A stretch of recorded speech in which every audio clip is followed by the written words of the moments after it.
예, 484장 찬양 함께 하시겠습니다. 484장입니다. 내 맘에 주여 소망되소서.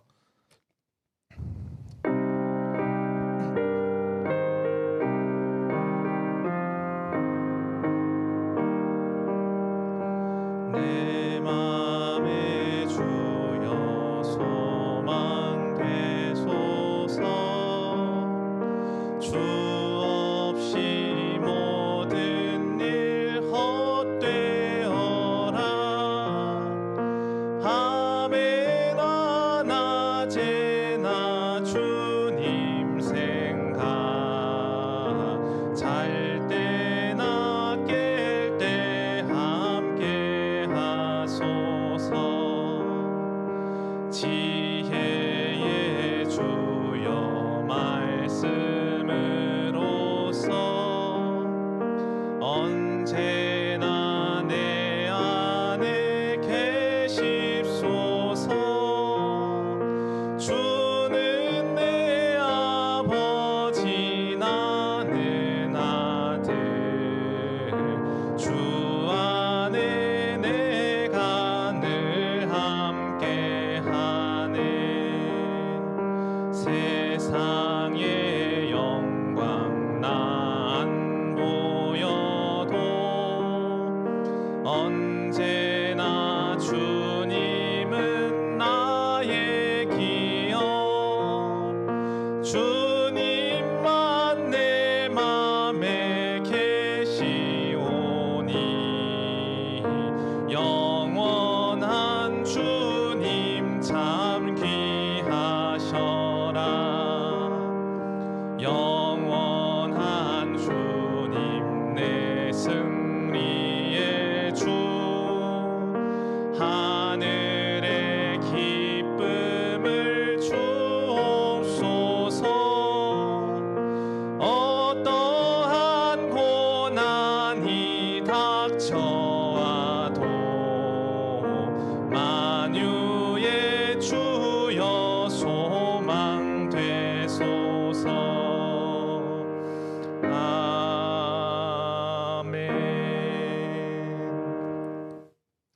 오늘 본문 말씀은 민수기 11장 1절에서 3절 말씀입니다. 민수기 11장 1절에서 3절 말씀입니다.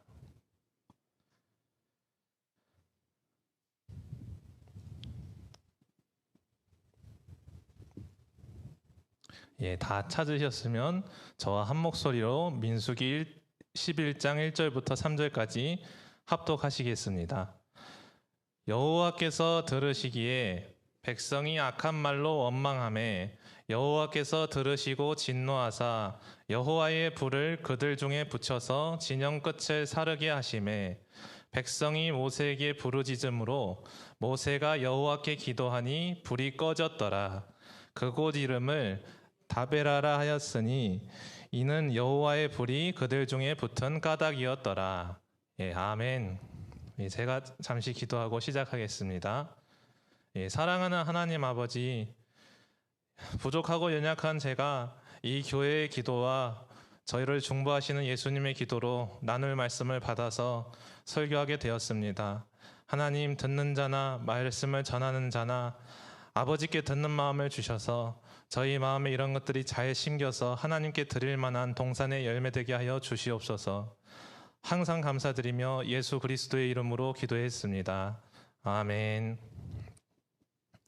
예, 오늘은 민수기 전체를 같이 나누려고 합니다. 1장부터 36장까지 있는데요.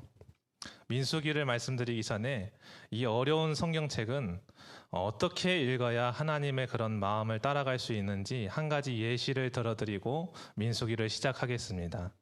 한번 레위기 11장을 한번 펴보시겠습니다.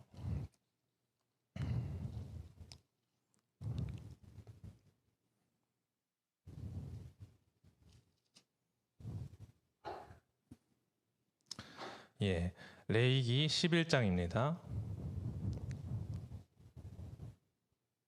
제가 한번 3절을 읽어보겠습니다. 3절을 저 혼자 한번 읽어보겠습니다. 모든 짐승 중 굽이 갈라져 쪽발이 되고 새김질하는 것은 너희가 먹되 그리고 9절입니다. 물에 있는 모든 것 중에서 너희가 먹을 만한 것은 이것이니 강과 바다와 다른 물에 있는 모든 것 중에서 지느러미와 비늘 있는 것은 너희가 먹되. 이런 식으로 11장에서는 지느러미가 있는 것은 먹고 없는 것은 먹지 말라 그럽니다. 물고기 중에서 장어가 지느러미가 있나요, 없나요? 장어는 지느러미가 없습니다. 그렇죠? 예. 그리고 뭐 색임질을 뱀이 색임질을 하나요, 안 하나요? 뱀은 색임질하지 않고 삼킵니다.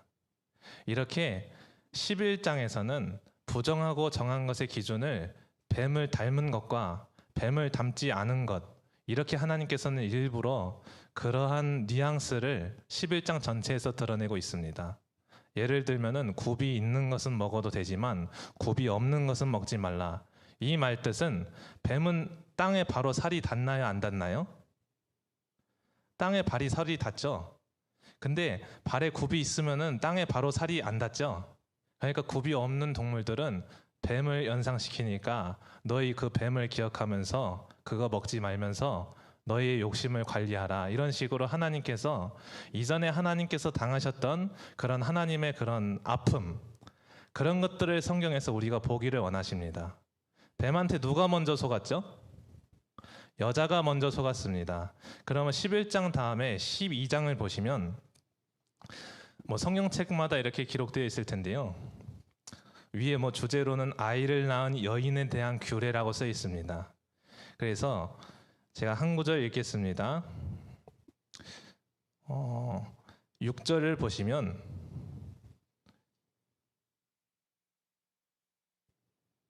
그 5절만 읽겠습니다. 5절을 읽으면 여자를 낳으면 그는 2일에 동안 부정하리니, 그러니까 지금 산모에 대한 규례입니다. 맞죠? 예. 뱀 이야기 다음에 일부러 하나님께서는 여자의 부정 규례를 말씀하십니다. 그리고 그러면 여자 다음에 누가 속았죠? 그 다음에 남자가 속습니다.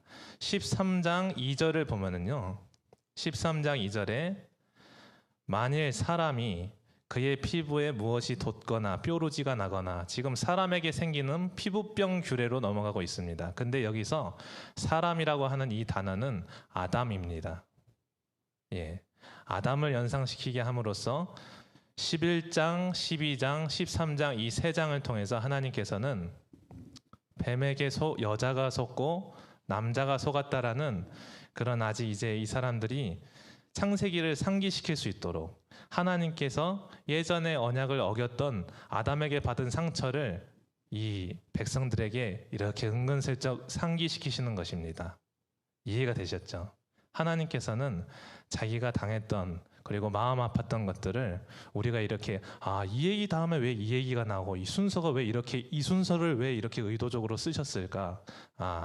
하나님 앞에서 우리가 뱀에게 속아서 아담과 하와처럼 되지 않기를 바라시는 그런 하나님 마음이 있으시구나.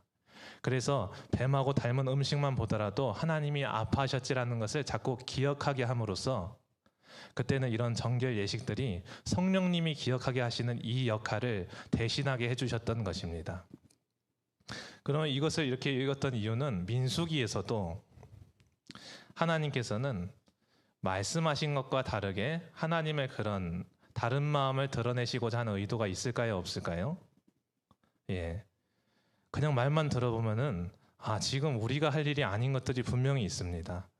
민수기 1장을 보시겠습니다. 이제 민수기를 시작하겠습니다.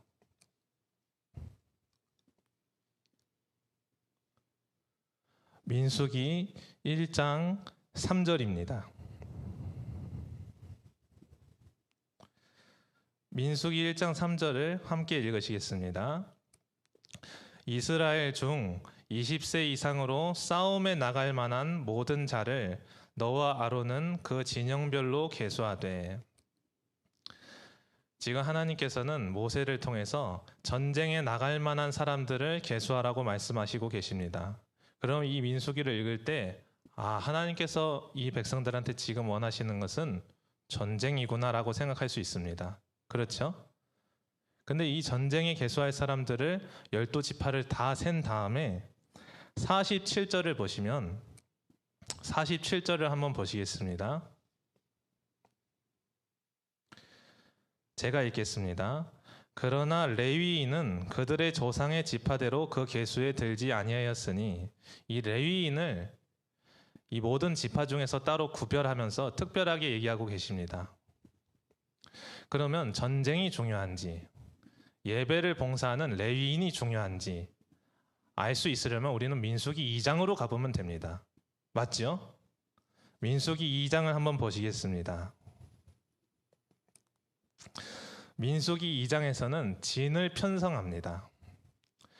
이 이스라엘 백성들이 장막을 동서남북으로 이렇게 장막을 치고 그리고 가운데에다가 또 한 장막을 쳐서 이렇게 이런 모양으로 움직이라고 하나님께서 말씀하십니다. 그런데 동서남북에는 12지파가 다 나뉘어서 진을 치는데 17절을 보시겠습니다. 17절을 그냥 제가 읽어보겠습니다. 그 다음에 회막이 레위인의 진영과 함께 모든 진영의 중앙에 있어 행진하되, 지금 보통 이렇게 어떤 자리를 잡을 때 가장 중앙에 있는 것이 가장 중요할까요? 가장 별로 안 중요할까요? 가장 중앙에 있는 것이 중요합니다. 그래서 이렇게 1장, 2장을 통해서 하나님께서 너희 현상적인 것이 주가 아니다. 지금 눈에 보이는 전쟁이 주가 아니라 눈에 보이지 않는 예배로 드려지는 너희 마음의 내적인 전쟁이 주라는 것을 백성들에게 먼저 전제하시는 것입니다. 가장 기초를 말씀하시는 것입니다. 우리에게도 현상이 진짜가 아니다. 우리의 삶이 진짜가 아니라 하나님과의 관계가 훨씬 더 중요하다.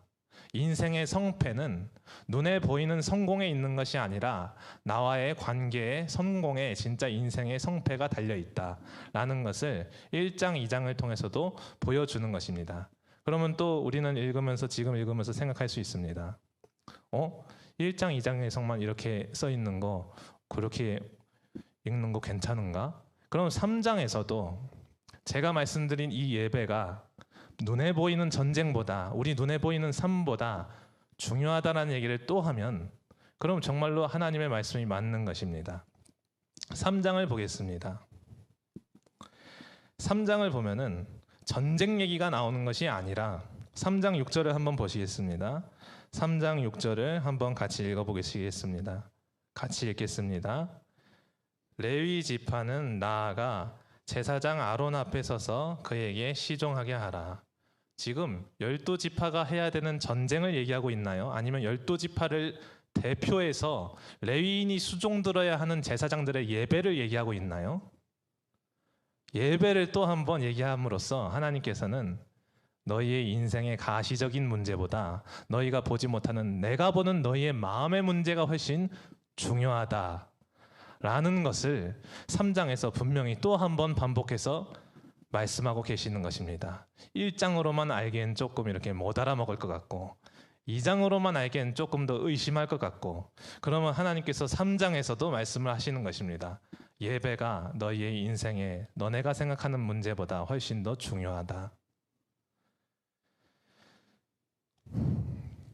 그러면 한번 12절을 제가 또 읽어보겠습니다. 보라, 내가 이스라엘 자손 중에서 레위인을 택하여 이스라엘 자손 중에 태를 열어 태어난 모든 마지를 대신하게 하였은즉 레위인은 내 것이라. 지금 하나님께서는 레위인을 모든 백성의 첫째 아들을 대신한다라고 말하고 있습니다. 첫째 아들이나 딸을 대신해서 내가 레위인은 내 것으로 삼았다. 이 말씀은 모든 지파의 각 가정은 자기 가족의 맏아들을 보듯이 레위인 한 사람 한 사람을 아끼고 그가 우리 대신에 지키고 있는 그 예배의 마음을 이어받아야만 한다라는 것을 의미하고 있습니다. 이해가 되셨나요? 레위인 한 사람 한 사람이 우리 가족의 맏아들을 대신하고 맏딸을 대신한다면 레위인 한 사람 한 사람은 어떻게 생각하라고요? 나의 맏아들처럼, 나의 맏딸처럼 사역자를 생각하라고 말하고 있는 것입니다. 그가 너희의 맏아들과 맏딸을 대신해서 이 성막에서 예배의 마음을 대신 지켜주는 사람이니 그를 본받을 수 있도록 하라. 이해가 되시죠? 예, 그런 말씀을 하나님께서는 3장에서 또 하고 계신 것입니다. 그러면 4장에서는 레위인들이 어떤 일을 하는 사람들인지를 알려줍니다. 한번 보시겠습니다. 4장 15절을 한번 읽어보겠습니다. 4장 15절입니다. 한번 같이 읽겠습니다. 진영을 떠날 때에 아론과 그의 아들들이 성소와 성소의 모든 기구 덮는 일을 마치거든 고핫 자손들이 와서 맬 것이니라. 그러나 성물은 만지지 말라. 그들이 죽으리라. 회막 물건 중에서 이것들은 고핫 자손이 맬 것이며. 아멘. 이때는 밝히 드러나지 않았지만 이들이 섬기는 성막은 사실은 우리의 몸을 의미하는 것입니다.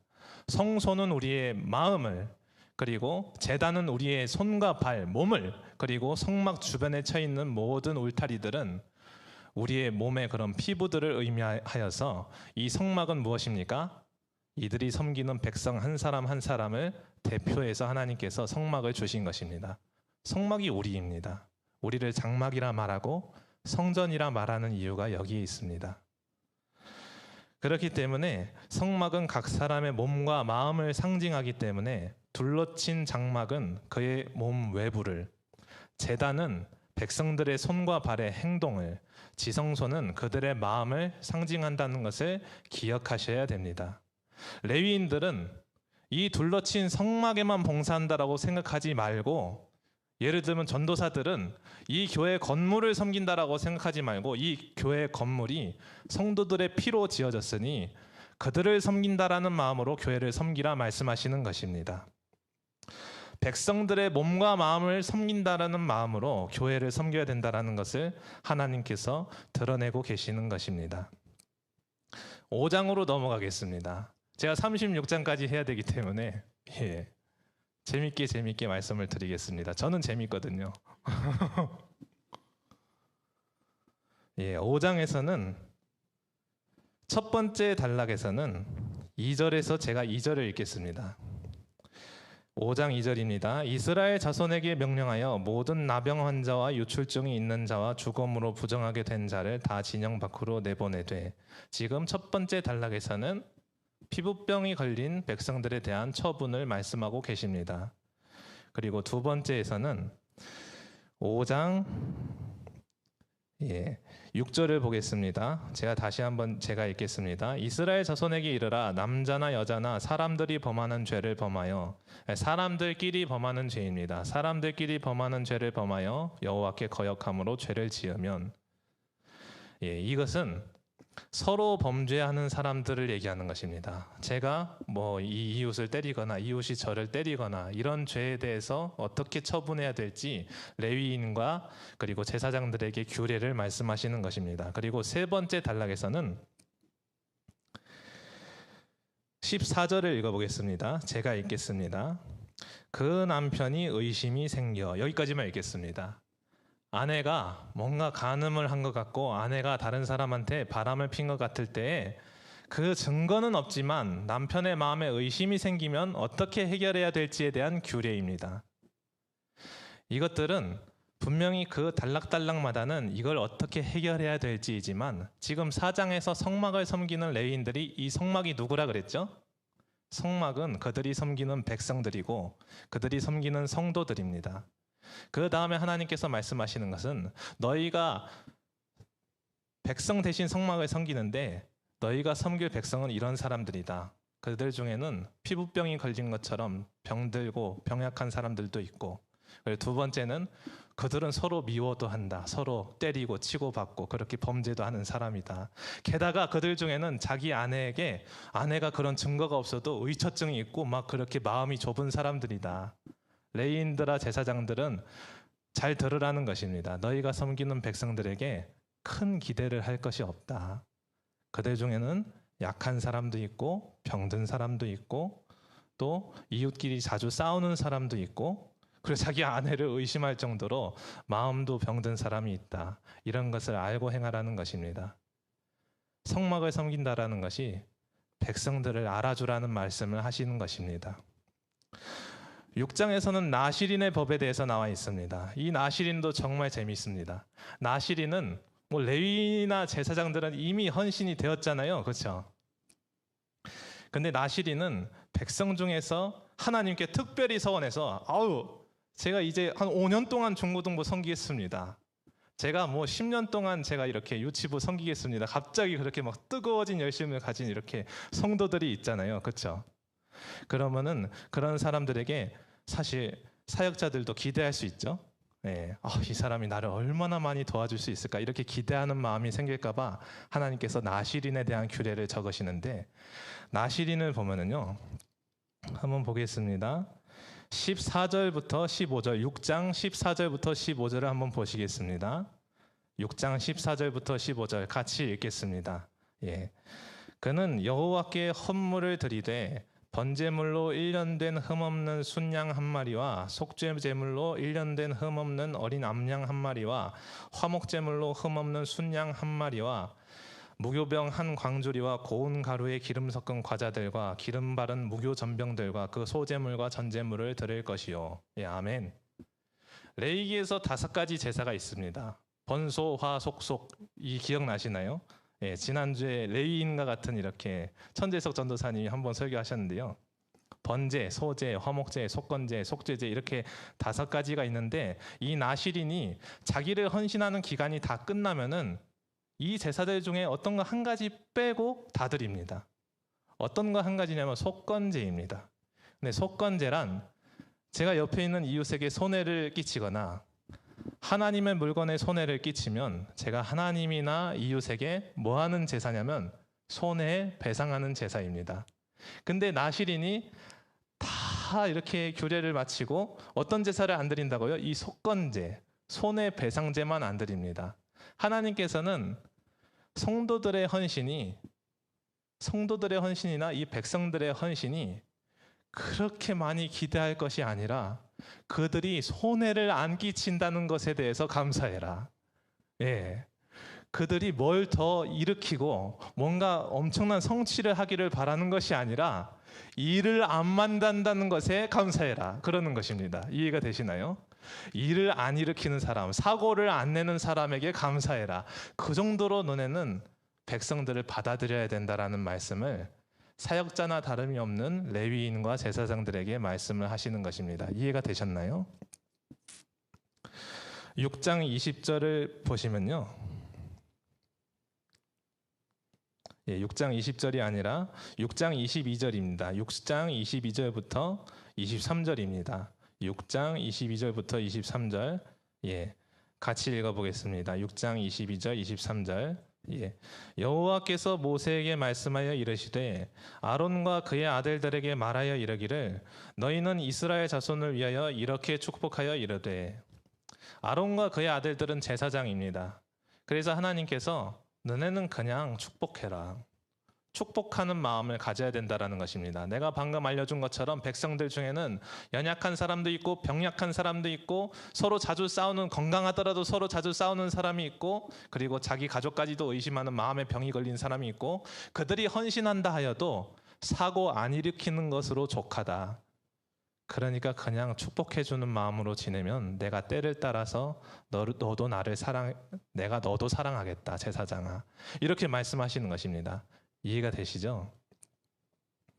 그리고 7장을 보시겠습니다. 7장에서는 고핫 자손과 레위인 중에서는 세 족속이 있습니다. 세 족속이 누구냐면 고핫과 게르손과 그 무라리 이렇게 지파 세 지파입니다.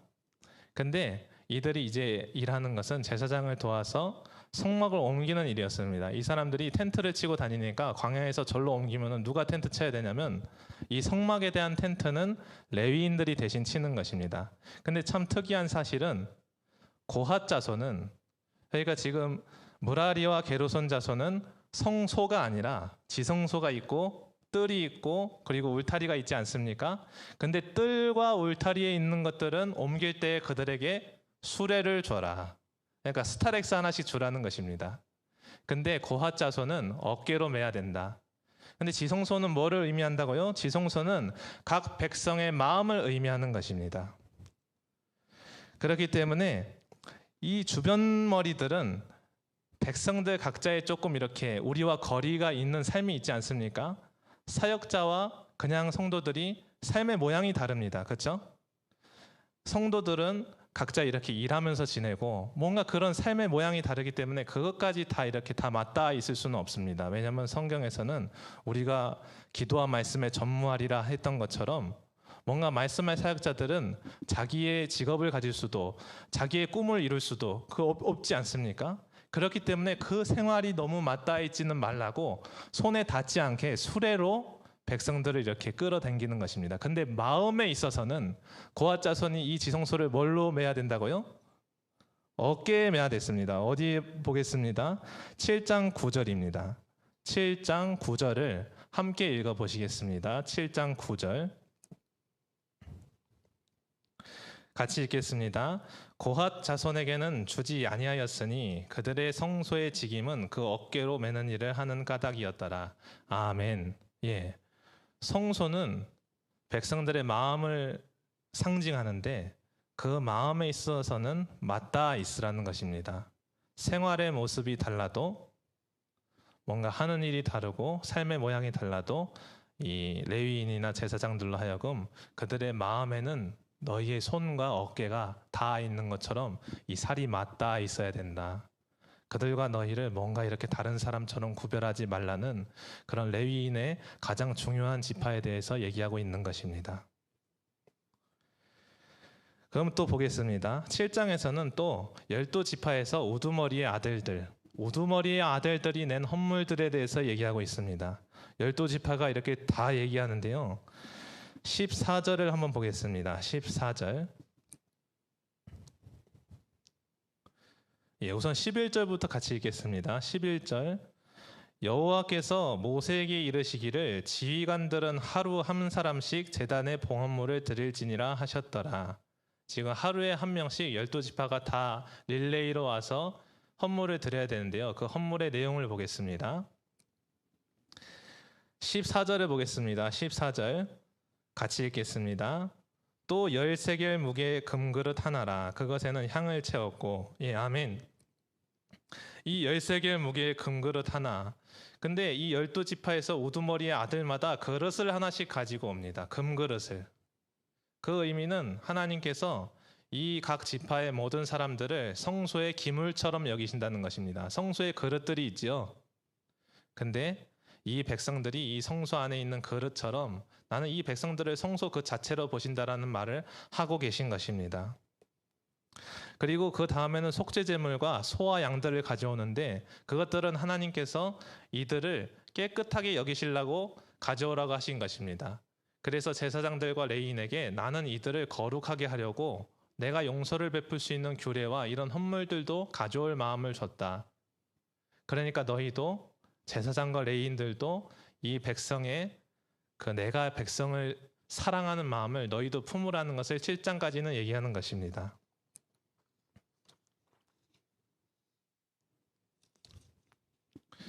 이제 또 8장에서는 레위인에 대해서 또 얘기합니다. 지금 1장부터 3장까지만이 아니라 1장부터 8장까지도 레위인과 제사와 예배에 대해서 지금 하나님께서 말씀하시는 것을 분명히 볼 수 있습니다. 근데 1장에서는 처음에 뭐라 그랬죠?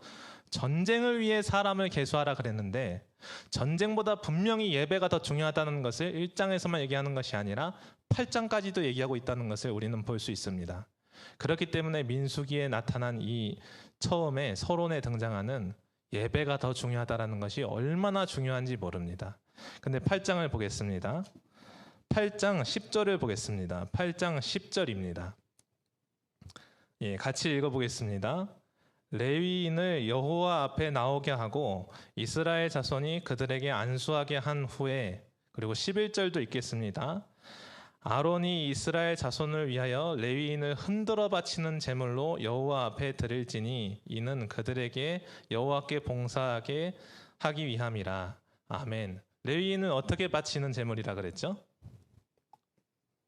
레위인을 막 이렇게 흔들어 바치는 제물입니다. 근데 이 흔들어 바치는 제물은 레위기에서 자세히 보면은 가슴살을 가지고 흔들어 바칩니다. 고기 중에서 어느 살이요?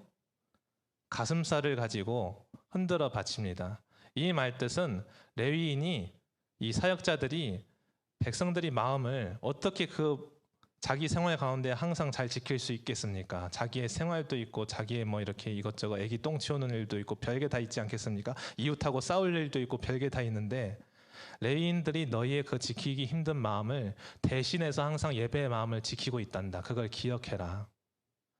너희 스스로 신앙생활을 지킬 수 없다라는 건 내가 안다. 그렇기 때문에 레위인들을 너희 각 가정 맏아들 대신에 각 가정의 대표로 세웠으니 그들을 흔들어 드리는 것은 너희의 마음을 레위인들이 지키고 있으니까 그 마음을 항상 본받을 준비를 해라.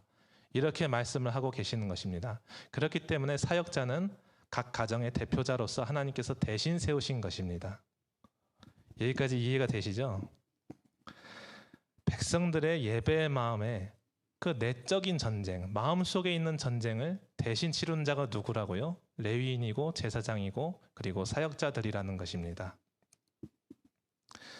그리고 9장을 보겠습니다. 9장은 또 유월절 규례에 대해서 말씀하고 계십니다. 유월절 규례에 특별히 봐야 될 구절은 14절입니다. 14절을 한번 같이 읽어보겠습니다.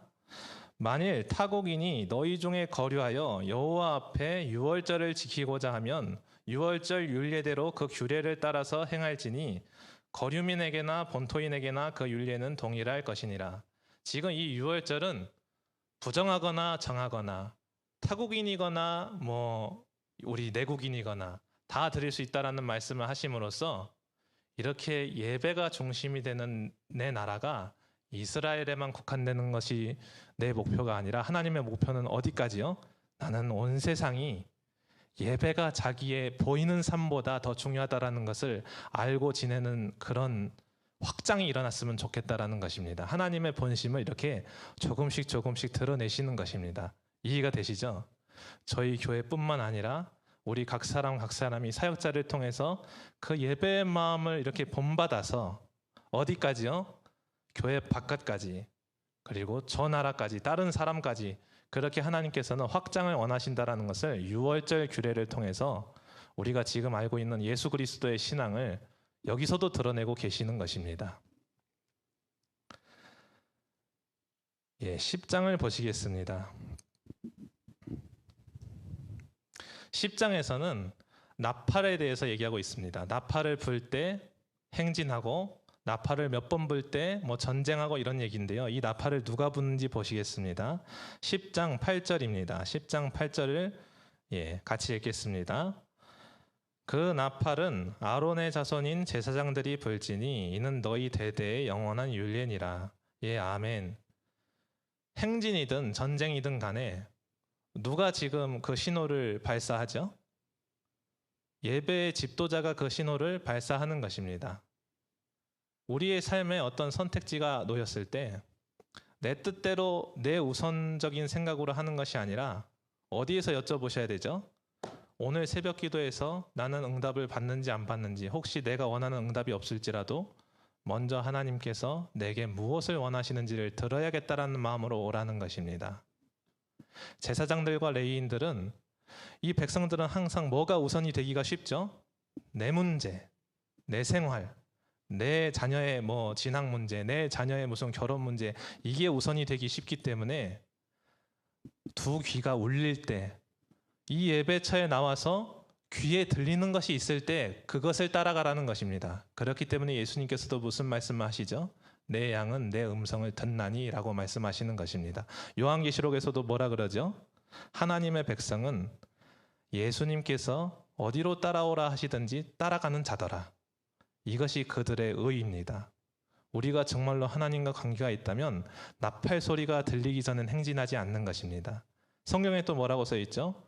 교만한 마음은 패망에 뭐라고 써 있죠? 선봉이요. 거만한 마음은 넘어짐에 뭐라고 써 있죠? 앞잡이니라. 선봉이나 앞잡이나 어디 있죠? 앞에 있습니다. 그렇죠? 내가 하나님보다 앞서면 패망하고 하나님보다 앞서면 넘어진다라는 말을 잠언에서도 하고 있는 것입니다. 그렇기 때문에 백성 전체가 넘어지지 않도록, 백성 전체가 실족하지 않도록, 예배보다 삶을 우선하지 않도록 이 나팔에 대해서도 제사장이 불어라.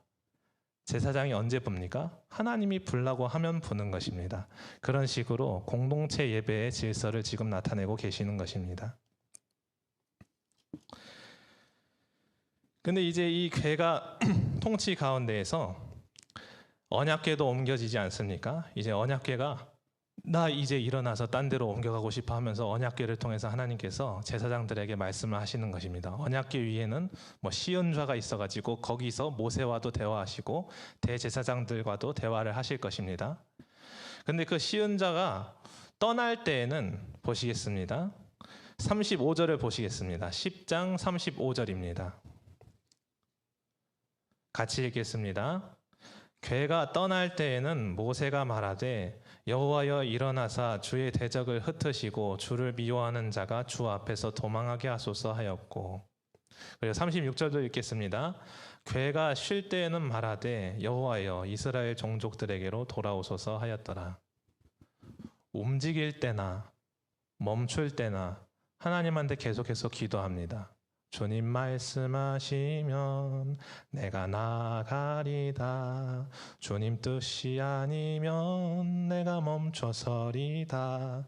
이렇게 주님께 내가 멈춰 있을 때에도 주님 또 나를 어디로 인도하시나요 하고서 항상 기다리는 것이고, 움직일 때에도 주님 제가 움직이는 것이 아닙니다. 저희의 발이 실족하지 않도록 저희를 공격하는 사람이 없도록 해주세요라고 지금 자기의 모든 일거수, 일투족을 누구에게 맡기는 기도를 하고 있습니까?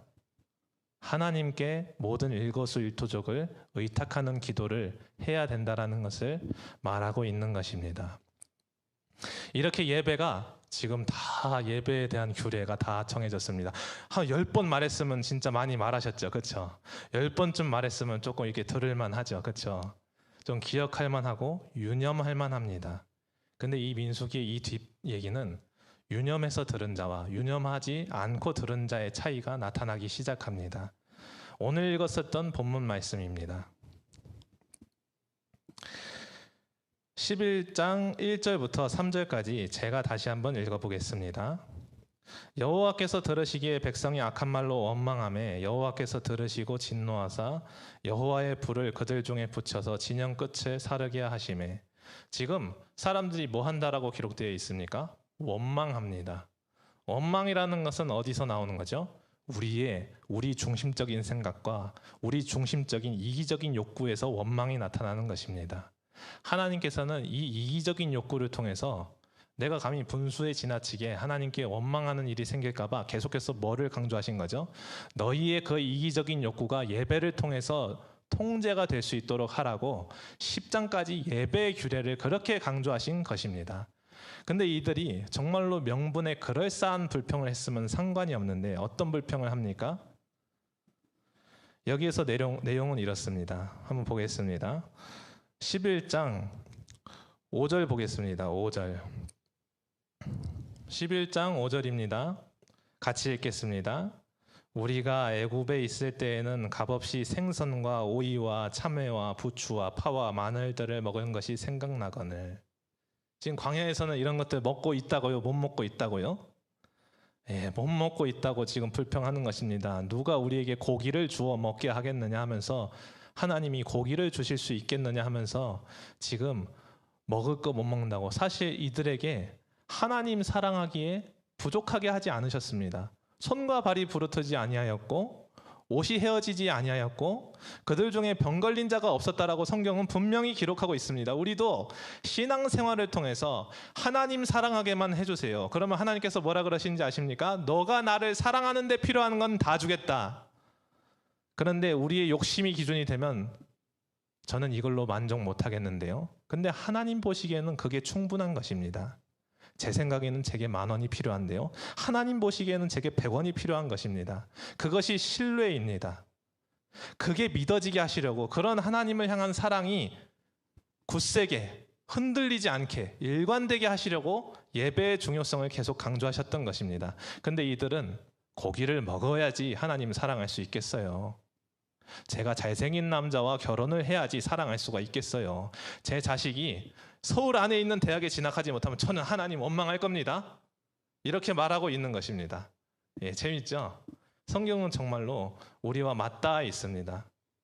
그래서 하나님께서 너무 속상해하시고 모세도 너무 속상해할 때 하나님께서 그들과 나를 중재할 수 있는 장로 70인을 데리고 오라 그러십니다. 여기서 보면 장로 70인을 데리고 오는데요. 24절 보겠습니다. 24절부터 25절입니다. 24절, 25절 함께 읽겠습니다.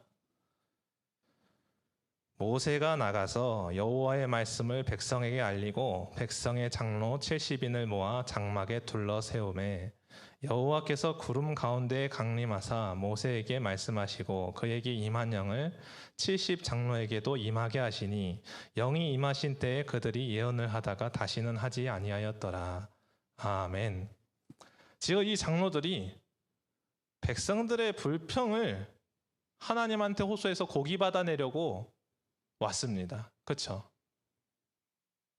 아무리 하나님께서 허락하셔도 좀 이런 거에는 안 가야 되지 않겠습니까? 예를 들면 사라가 아브라함한테 그렇게 아들이 갖고 싶어 여보? 그럼 내 여종에게 들어가. 그러면 아무리 대의 명분, 계대를 해야 된다 하더라도, 대를 잇는다 하더라도 그게 정말로 마누라가 본심해서 말씀한 걸까요?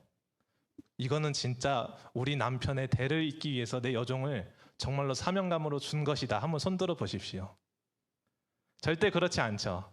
아브라함이 하도 난 아들이 없네, 나는 아들이 없네, 나는 상속할 아들이 없네 자꾸 찡찡거리니까 그 얘기 못 듣겠어서 그래?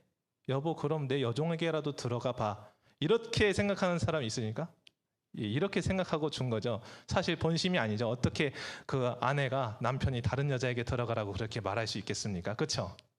그런 것처럼 하나님께서도 내심 기대하신 것입니다.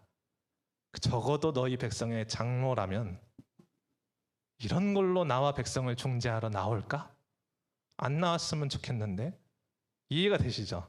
하나님께서는 내심 우리에게 설레이십니다. 적어도 그리스도인이라면 그런 걸로 나한테 기도하러 올까? 그러지 않았으면 좋겠는데.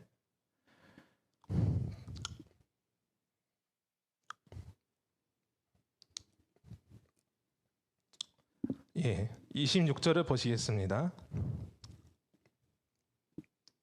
26절을 한번 같이 읽어보겠습니다. 그 기명된 자 중 엘닷이라 하는 자와 메닷이라 하는 자 두 사람이 진영에 머물고 장막에 나아가지 아니하였으나 그들에게도 영이 임하였으므로 진영에서 예언한지라. 아멘. 지금 엘닷과 메닷이라는 사람도 장로였는데 그들이 하나님께 나아갔다고요? 안 나아갔다고요? 안 나아갔습니다. 근데 하나님 앞에 나아간 장로들한테도 뭐가 임하죠?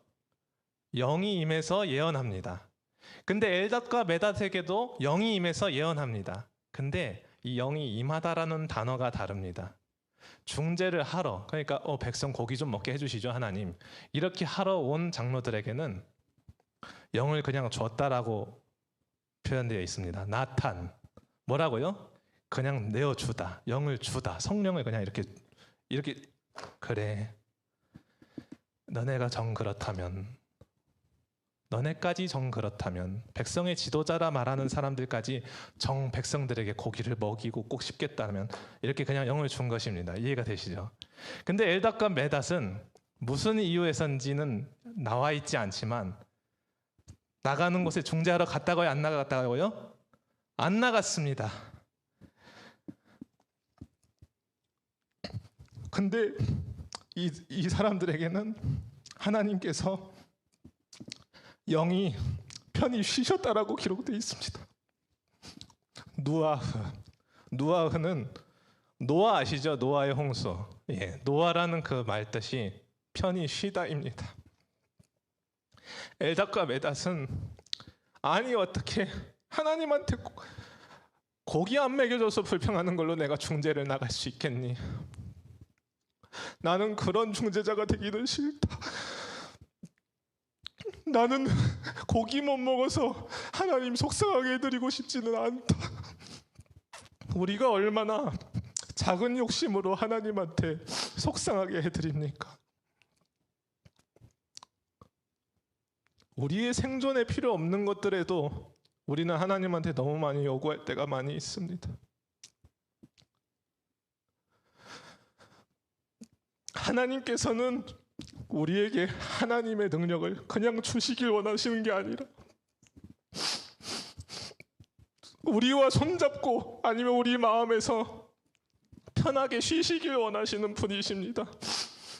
너의 마음이 내 집이라면 내가 너의 마음에서 평안히 안식하고 싶다. 마치 이런 것입니다. 여자친구가 자기 남자친구가 너무 게임을 하니까 오빠 컴퓨터 게임 하지 말고 나 봐주면 안 돼? 이해가 되셨죠? 예. 남편이 회사에서 갔다 와가지고 아무리 힘들어도 나부터 안아줬으면 좋겠는데 들어가서 자는 것입니다. 하나님께서도 하나님을 목적으로 두는 사람을 원하십니다. 하나님을 나의 만족의 수단으로 여기는 것이 아니라 하나님은 나의 목적이십니다. 목젖이 아니고요. 예. 하나님만이 목적이십니다. 나의 만족의 전부이십니다. 하나님으로만 나는 감사합니다. 이렇게 하면 하나님께서 있던 병도 사라지게 하시고 내가 염려하고 있었던 거 기도를 분명히 안 했는데 아니 다 해결이 돼 있는 것입니다. 그렇지 않습니까? 하나님을 기쁘게 해드리는 믿음을 가지시길 바랍니다. 하나님께서 우리 마음에 평안히 쉬시길 원합니다. 저는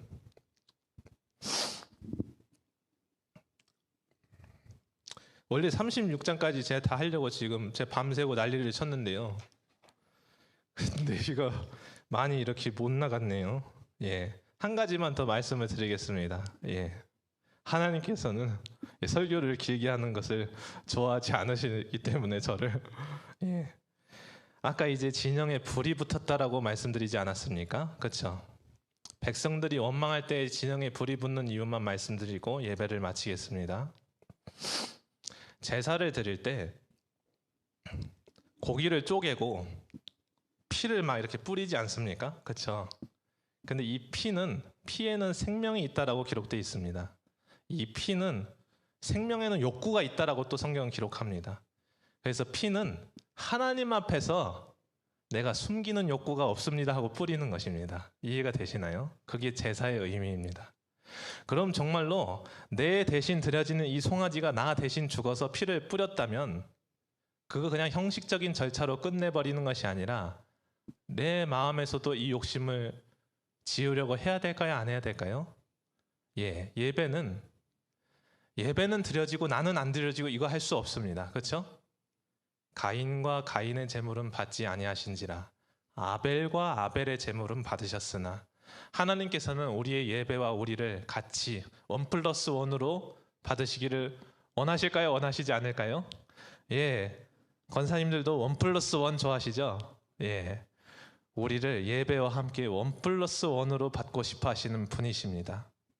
근데 예배는 드려졌는데 내 마음에는 아직 이 피와 함께 욕심이 뿌려지지 않았다면 우리 마음엔 아직 태워야 될 욕심이 남아있는 걸까요? 안 남아있는 걸까요? 예, 태워야 될 욕심이 분명히 없어야 이 불이 살라지지 않는데 그래서 하나님께서 불심판을 예비하시는 것입니다. 계속해서 마음의 이기적인 욕심을 하나님 삼고 지내는 우리들을 가만두시지 않겠다라는 것입니다. 나는 내 아들의 피를 값주고 너희를 샀는데 너희 아직까지도 땅의 것을 생각하니 그리스도와 함께 다시 살리심을 받았으면 위의 것을 생각하라. 땅의 지체를 죽이라. 탐심은 곧 우상숭배니라. 성경에서는 분명히 마음의 변화를 열심으로 일으키는 게 아니라 마음의 변화를 받아 주신다면 받아야 되지 않겠습니까? 예배를 드리면 마음의 변화를 주십니다. 욕심을 혼자서는 막 고행해도 스님처럼 머리 빡빡 밀어도 산으로 들어가도 욕심 이길 수 없으니까 술 마시러 내려오고 여자 만나러 내려오지만 기독교인은 뭐가 중요합니까? 내 열심으로 받는 것이 아니라 하나님께 구하면 구하라 두드리라 찾으라 그리하면 받으리니 하나님께서 성령을 주셔서 우리 마음의 욕심을 우리 힘으로가 아니라 하나님의 힘으로 능히 이기게 하십니다. 스룹바벨에게 이르라 이는 사람의 힘으로 되지 아니하고 오직 나의 영으로 되느니라. 아멘. 우리는 성령의 인도하심을 따라 육신의 일을 이길 수 있는 사람들입니다. 가끔 넘어지는 것은 어쩔 수 없지만 일부러 넘어지는 것은 있을 수 없는 일입니다. 하나님의 자녀가 된 사람은 하나님의 재산의 상속자입니다. 상속자면 고난도 함께 받아야만 되는 것입니다. 선을 행함으로 고난받는 것이 하나님의 뜻일진데 죄를 짓고 매를 맞는 것보다는 나으니라. 하나님께서는 우리가 이 세상에서 영향력 없는 그리스도인이 되기를 원하지 아니하시고 우리 마음의 욕심들을 능히 이기고 우리 마음에 다시 지성소를 세우고 에덴 동산을 구축해서 주께서 주신 동산에서 주님께 드릴 열매들을 많이 맺기를 원하시는 것입니다. 그렇기 때문에 예배와 내 자신이 함께 드려졌는지 안 드려졌는지를 항시 확인하시는 그런 거룩한 하나님의 즐겁고 기쁜 자녀가 되시기를 축복합니다. 제가 기도하고 마치겠습니다. 사랑하는 하나님 아버지, 오늘 이렇게 하나님의 말씀 이거 36장까지인데 11장까지 못해서 죄송합니다. 아버지 하나님, 36장까지 이렇게 다 읽지 않아도 하나님께서는 은혜가 넉넉하사 우리에게 하나님의 마음을 알려주셨으리라 믿습니다. 아버지 하나님, 우리의 욕심이 하나님의 영광과 하나님의 웃는 얼굴을 가리게 해드리지 않도록 도와주시옵소서. 하나님이 우리 마음에서도 엘닷과 메닷의 마음에 그 쉼을 얻으셨듯이 우리 마음에서도 하나님 휴식을 얻으시고 기쁨을 얻으시고 평안함을 얻으시기를 간절히 기도합니다. 예수 그리스도의 이름으로 기도했습니다. 아멘. 찬송 395장입니다.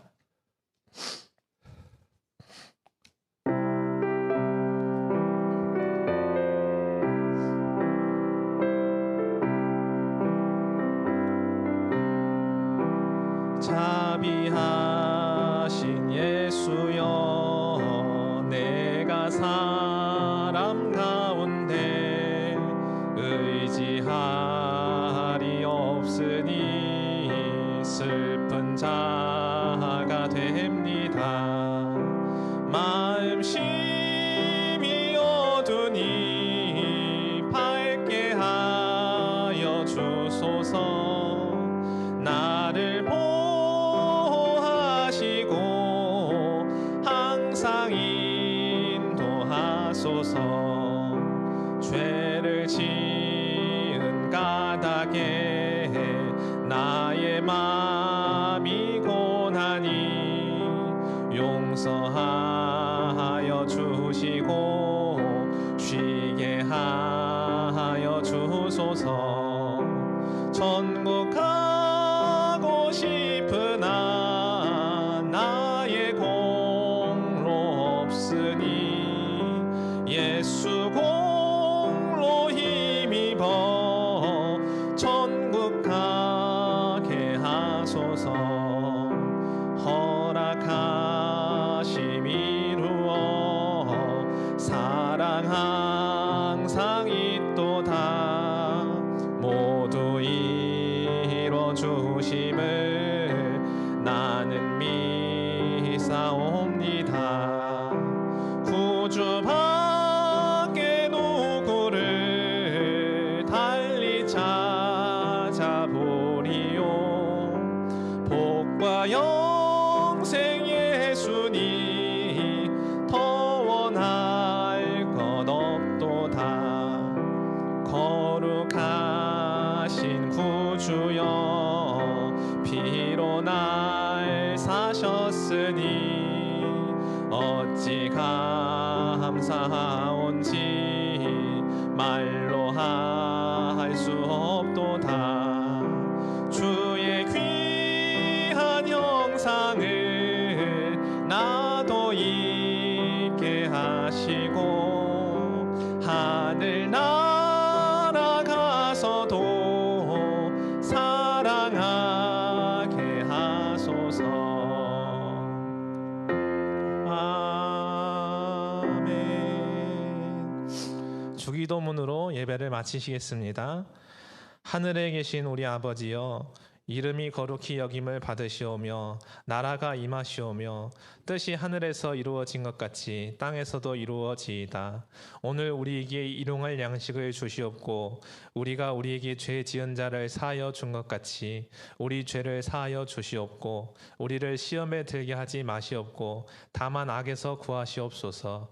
대개 나라와 권세와 영광이 아버지께 영원히 있사옵나이다. 아멘.